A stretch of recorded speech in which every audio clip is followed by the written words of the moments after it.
Olá pessoal, tudo bom? Hoje a nossa aula é a continuação sobre fisiologia vegetal, tá bom? Na aula anterior eu tinha falado para vocês que a fisiologia é dividida em nutrição, a ação hormonal e a floração. Então a nutrição nós já vimos na outra aula e hoje nós vamos ver a ação dos hormônios, tá? Hormônios vegetais.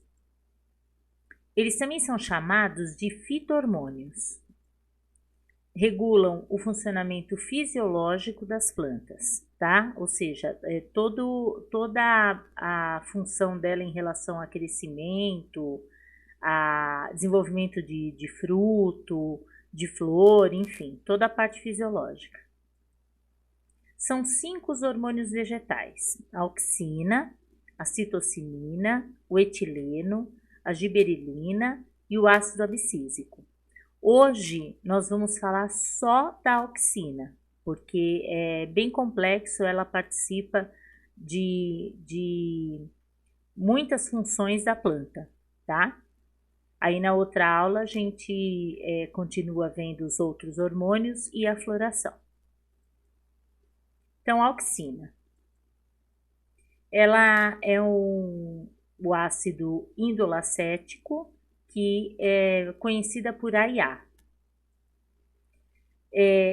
A auxina ela foi descoberta por Darwin e os colaboradores, tá? Por volta de 1880 que iniciaram os estudos e descobriu-se a ação da auxina. Ela é produzida na gema apical do caule, ou seja, na ponta, né, no ápice. Ela é produzida também nas folhas jovens e nas sementes em desenvolvimento. As funções são relacionadas ao alongamento celular, tá? Então, assim, a célula se alonga, não é uma multiplicação de células, ela também faz isso. Mas quando eu falo alongamento, é no sentido da célula realmente aumentar de tamanho, tá? E não a quantidade. Está relacionada também ao enraizamento de estacas, aos tropismos, que são os movimentos, a dominância apical, que aí eu vou explicar para vocês em relação ao ápice, né? A ação do ápice para o alongamento, e desenvolvimento de caule e raiz, tá? Então, essas são as funções gerais e principais da auxina. Então, nós vamos agora ver cada uma delas. Alongamento celular. Então, o que acontece é o seguinte, ó. Aqui está a célula, né? Tem a membrana e tem a parede celular. Aí, aqui fica o grande vacúolo, né? E o núcleo. Então, o que acontece? Aqui, olha, a parede é rica em celulose. Aí ela tem aqui a membrana, e a membrana que tem uma dupla camada de lipídio e proteínas intercaladas. Então, as auxinas elas vão estimular o bombeamento dos prótons aqui para a parede, e aí na parede essas expansinas são proteínas que expandem essa parede. Então, não que ela esteja crescendo no sentido de duplicação, e sim, elas estão aumentando aqui os espaços, ó, compara aqui e aqui, e por conta disso, dessa expansão, ela alonga, tá? Então, ela estava assim, e aí a célula fica assim, certo? Então, isso que é o alongamento celular, tá? Então, a auxina tá participando dessa estimulação para que aconteça esse alongamento, tá? Tropismos. As auxinas, elas controlam os tropismos, que são os movimentos de curvatura em resposta a um determinado estímulo. Então, por exemplo, fototropismo. Então, é um tropismo em relação à luz, foto, tá? Então, tipo de tropismo em que a fonte estimuladora do movimento da planta é a luz. Então, quando a planta é iluminada, a auxina vai migrar para o lado oposto ao da luz. Então, aqui, olha, numa primeira experiência, o sol está batendo aqui no ápice, né, de uma planta, e as auxinas estão distribuídas de forma igual, porque o sol está batendo em tudo, toda parte. Aí, numa segunda experiência, o sol está batendo de um lado só. Então, o que você observa? Que as moléculas de auxina, elas vão ficar acumuladas no lado oposto ao do sol. Então, como elas ficam acumuladas do lado oposto, o que acontece? Como ela promove o alongamento celular, essas células alongam, elas aumentam aqui de tamanho, tá? E por conta disso, o ápice curva. Então, essa planta vai curvar, e ela curva em direção à luz. Mas ela curva porque a auxina, que está do lado oposto, promoveu esse alongamento das células. Então, ela acaba curvando para o lado da luz, certo? No caule, o excesso de auxina vai estimular o alongamento celular, tá? E isso é chamado de fototropismo positivo, porque o caule vai crescer em direção à luz. Na raiz, o excesso de auxina vai inibir o alongamento celular. Então, isso é chamado de fototropismo negativo, porque ela as células dela estão se alongando, mas ao contrário do que acontece no caule. Então, as células agem de maneira diferente em relação à auxina. Então, no caule, o excesso estimula o alongamento e na raiz, o excesso inibe o alongamento, tá? Então, ela acaba crescendo menos, alongando menos, e isso é chamado de fototropismo negativo para a raiz, tá? Então, assim, olha, você tem lá o caule e tem a raiz. Então, tem o estímulo da luz. Então, se a luz está desse lado aqui, então as auxinas vão se acumular do lado oposto, tá? Então, o que acontece? Um aumento de auxina, ela aumenta o alongamento. Isso se tratando do caule. Por isso que se diz que é um fototropismo positivo, que foi aquilo que a gente falou, ela está acumulada desse lado e o caule curva para esse. No caso da raiz, a diminuição de auxina é que vai acontecer o alongamento, certo? Então, aqui tá o contrário. Para ela poder alongar, que no caso ela vai alongar para baixo, ela tem que ter pouca auxina. Então, as células da raiz e do caule, elas agem de maneira diferente em relação à auxina. Aí foram feitas várias experiências sobre fototropismo. Charles Darwin e o filho dele, Francis Darwin, em 1880, que começaram com essas experiências, tá? Na verdade, assim, eles queriam descobrir a ação no caso desse hormônio, mas que eles não sabiam que existia a auxina, mas eles acreditavam que tinha alguma substância química que estivesse agindo em relação à curvatura e ao alongamento do caule. Então, no caso, essa experiência que foi do Darwin, eles fizeram com alpiste, ele e o filho dele, né? Usaram o alpiste como um controle aqui, e então essa parte de cima, que é chamado coleóptilo, eles não tiraram nesse controle, e aí eles observaram que esse caule estava crescendo em direção à luz, tá? Aí quando eles tiraram o coleóptilo, que é o ápice do caule, então eles perceberam que ele não crescia, tá? Ele não se alongava. Aí aqui eles colocaram uma capinha opaca, que é feita de estanho, e eles observaram que o caule não se curvou em direção à luz.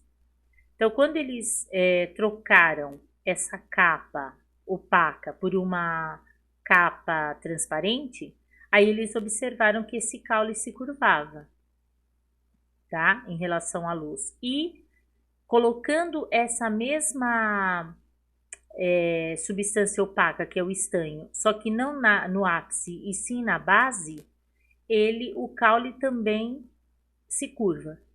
Então, eles deduziram aqui que deveria existir alguma substância química que estava agindo no coleóptilo, que é o ápice, para que esse caule pudesse se curvar em relação à luz, tá? Aí veio o Boysen-Janssen, que em 1910 ele fez essa experiência aonde ele separou o coleóptilo, que é esse ápice, e ele colocou entre o coleóptilo e o caule uma gelatina que é feita com agar, né? Uma barrinha de gelatina que é retirada do agar de certas algas, e ele colocou, e o que ele percebeu? Que o caule se curvou em direção à luz. Então, ele descobriu que, no caso, o que tem, que eles ainda não sabiam o que era, mas o que estimulava que estava no coleóptilo, conseguia atravessar essa gelatina, esse agar, e alcançar o caule, fazendo com que ele se curvasse. Aí, quando ele fez a mesma coisa, só que ele usou mica, tá? Que já é um outro tipo de substância e que é mais dura, ele percebeu que o caule não cresceu, não se curvou em direção à luz. Então, ele percebeu que a substância que estava aqui, que esse era o comando de curvar ou não curvar o caule, estava aqui na ponta. Então, ele percebeu que não conseguia atravessar essa mica. Aí, ele colocando a mica do lado oposto, ele colocou depois do lado oposto à luz e colocou do lado em direção à luz. Então, o que ele percebeu? Que, no caso, o lado oposto, o caule não se curvou, e colocando do lado aqui da luz, ele se curvou. Então, o que ele percebeu? Que deveria ter uma substância química que estava atuando aqui, e que, no caso, ela estaria acumulada do lado oposto à mica, né? E, nesse caso, ele não teve o alongamento, porque ele estava do outro lado da luz. Neste caso, ele teve o alongamento e curvou, porque o alongamento vai ser desse lado, né? Sempre do lado oposto em direção à luz. Então, nesse caso, ele curvou, tá? Agora, a última experiência do Fritz Wendt em 1926, então, olha, de 1880, que eles já acreditavam que tinha alguma coisa, alguma substância química que fizesse, que participasse desse fototropismo. Depois, 1910, e aí o Wendt fechou essa história em 1926, realmente descobrindo a auxina. E ele descobriu com esse experimento. Então, assim, ele pegou o caule, tirou o coleóptilo, que é o ápice. Aí ele pegou uma barrinha de agar simples, tá? E ele colocou aqui no ápice desse caule. E o que ele percebeu? Que não teve crescimento nenhum. Certo? Então, sem o coleóptilo e só colocando o agar, aqui não tinha nada, não cresceu. Aqui colocou um agar simples, não cresceu. Mas na hora que ele pegou um agar e ele colocou o coleóptilo e deixou em contato com esse agar por algumas horas, e depois ele pegou esse agar e colocou aqui, sem o coleóptilo, ele só tinha ficado em contato com o coleóptilo por algumas horas. Aí ele pegou esse agar e colocou nesse caule. O que ele percebeu? Que o caule cresceu. Então, ele sabia, tinha certeza que a substância que tinha no coleóptilo é que estava atuando para que ocorresse o crescimento do caule e também que ele se curvasse. Aí o que ele fez? Ele colocou, aqui ele colocou reto, então cresceu para cima. Aqui ele colocou desse lado, então o que aconteceu? Ele se curvou, aqui não tinha nada a ver com luz, tá? Então ele se curvou aqui, porque o hormônio, no caso, tá aqui, então ele tá acumulado nesta parte, então ele vai se curvar do lado oposto, né? Aqui ele colocou desse lado, então essa plaquinha, o agar, tá transferindo esses hormônios para esse lado, então o caule vai curvar do outro lado. Então aqui, mesmo sem ter a presença do sol, ele percebeu que o lado que o hormônio ficava acumulado é do outro que a planta se curva, tá? Então aqui, olha, nesse caule dá para perceber bem o que acontece com as células, né? Aqui mostrando, no caso, uma outra experiência tendo o sol. Então aqui se curvou em relação ao sol. Então olha como é que acontece aqui. As células são desse tamanho e aqui elas estão alongadas, ó, que é o outro lado, certo? Então é essa região aqui que tem mais auxina, porque é a região que está oposta à luz. Então, como ele alonga, ele curva. E aí ele vai curvar em direção à luz, certo? Então, a partir desse experimento é que foi descoberta a auxina, né? O que a influência dela em relação a esse tipo de tropismo. As conclusões das 3 experiências. Então, o ápice do coleóptilo é influenciado pela luz. A partir do ápice do coleóptilo, é enviada uma mensagem química, no caso, essa mensagem química é um hormônio, que é a auxina, que por difusão, ela chega na região do coleóptilo, tá? Então, vai passando de célula para célula e ela chega até o coleóptilo, que é ele que vai comandar toda essa influência em relação à luz. Então, o encurvamento, ele resulta de um crescimento desigual das células. Então, as que ficam mais afastadas da luz, elas vão receber uma maior quantidade de hormônio. E por conta disso, elas ficam mais longas do que as que ficam mais próximas da luz, tá? O coleóptilo, ele fica mais longo de um lado do que de outro. Daí vai dar a inclinação, certo? Gravitropismo, ou também chamado de geotropismo, que é outro tipo de movimento. Esse tipo de tropismo, a fonte estimuladora é a força da gravidade. Então, o caule, ele tem geotropismo negativo, porque ele está crescendo contra a força da gravidade, né? Ele está crescendo para cima. E a raiz, ela tem geotropismo positivo, porque ela cresce para baixo, em direção à força gravitacional. Então, aqui, se você vê uma planta em posição horizontal, aqui está a raiz, aqui está o caule, tá? Então, pela força da gravidade, a auxina vai ficar aqui embaixo, certo? Então, só que eu falei para vocês que ela age diferente em caule e raiz. Então, se você pega aqui onde ela está acumulada, na parte inferior, por causa da força gravitacional. Então, quanto menor for a quantidade de auxina na raiz, maior vai ser o alongamento, que no caso ela vai alongar para baixo. No caule, quanto maior for a quantidade de auxina, maior vai ser o alongamento, que ele vai crescer para cima, certo? Então, por isso, o geotropismo é negativo no caule e positivo na raiz.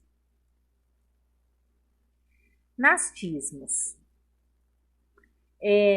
Esses nastismos, eles são movimentos que vão ocorrer em resposta a um estímulo qualquer, mas não são orientados por fonte estimuladora nenhuma. Então, nesse caso, não tem participação da auxina, tá? É uma reação natural da planta, que também é chamado de irritabilidade. O que seria para nós a nossa sensibilidade, o nosso tato, para a planta é chamado de irritabilidade, e esse tipo de movimento é chamado de nastismo. Acontece com plantas insetívoras, que são as carnívoras, né, conhecidas como plantas carnívoras, e as sensitivas. Então, olha, aqui está uma planta insetívora, né, conhecida por planta carnívora, e ela apresenta o nastismo, como eu comentei com vocês, que eu vou mostrar aqui para vocês num videozinho aqui, só para vocês observarem o movimento, como ela faz, tá?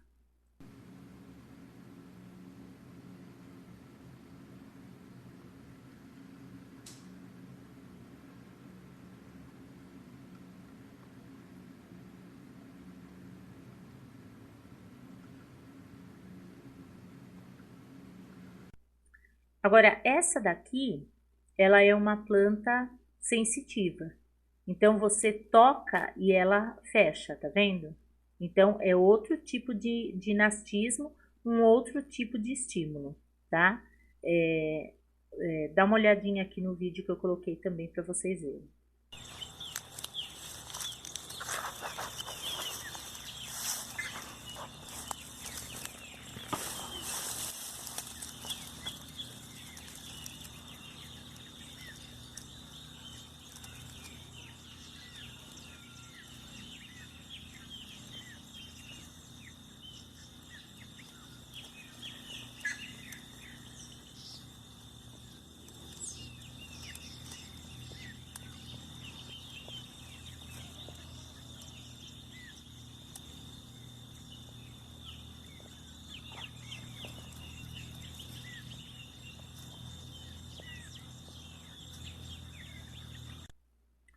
Bom, agora nós vamos falar do enraizamento de estacas. Então, por estímulo da auxina, raízes adventícias são raízes que nascem, elas não estão nascendo das células que estão no embrião de sementes. Elas nascem e elas formam mudas. Então, de repente, você coloca uma parte da planta na água e ela enraiza, né, tudo em volta. Isso é uma raiz adventícia. Então, ela não está vindo de uma semente, tá? Então, você pode produzir várias mudas através desse tipo de enraizamento. E isso acontece por estímulo também da auxina. Então, assim, ó, por exemplo, se você pegou lá uma mudinha qualquer, e aí você colocou lá 500 miligramas por litro de auxina, depois você vai aumentando, 1.000, 2.000, 4.000, ela vai enraizando. Então, se deixar essa mudinha na água com, por exemplo, com a auxina, né? Isso vai acontecer, esse enraizamento vai aumentando e aí você faz várias mudas no caso, né? Não precisa aqui de semente nenhuma para poder crescer e formar novas mudas. Desenvolvimento de raiz e caule. A raiz e o caule, eles reagem de maneiras diferentes com a concentração de auxina, que eu já falei isso para vocês, tá? Uma concentração que induza o crescimento ótimo do caule, ele tem efeito inibidor sobre o crescimento da raiz. Então, assim, olha, você tem aqui uma taxa de crescimento e uma concentração da auxina, né? Então, no caso, essa quantidade aqui seria de auxina, essa concentração seria o ótimo para a raiz se desenvolver, né? Que no caule não ia acontecer nada, nem tem aqui a comparação do caule com essa quantia de auxina. Agora, para o caule crescer, ele tem que ter essa concentração de auxina. E com essa concentração de auxina, que seria o ótimo do caule, a raiz acaba sendo inibida, então ela não cresce, entendeu? Então, quer dizer, age de maneiras diferentes. Se você colocar uma quantidade grande dessa, que para o caule é o ótimo, para a raiz ela vai acabar inibindo o crescimento. E uma quantidade que seria o ótimo da raiz, nem interfere no caule, porque aí é muito pouco para ele crescer, tá? Dominância apical. A auxina produzida na gema apical, que é o ápice, né, a ponta do caule, ela vai exercer inibição sobre as gemas laterais. Eu já até comentei isso com vocês. E vai manter essas gemas laterais em dormência. Então, aqui que até eu comentei da poda, que se você não tira essa gema apical, as gemas laterais não se desenvolvem. Então, se a gema apical for retirada, que no caso é a poda, aí sim as gemas laterais e novos ramos vão se desenvolver. Daí vem a importância da poda. Então, aqui você tem gema apical que está produzindo a auxina, né? E aqui tem as gemas laterais que estão dormentes.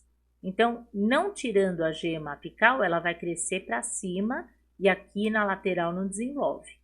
Aí, removendo a gema apical, aí o que acontece? As gemas laterais ficam ativas. Então, tem o desenvolvimento aqui, olha, de novos ramos, novas folhas, que vem das gemas laterais, certo? Então, isso é em relação à dominância apical. Tudo bem?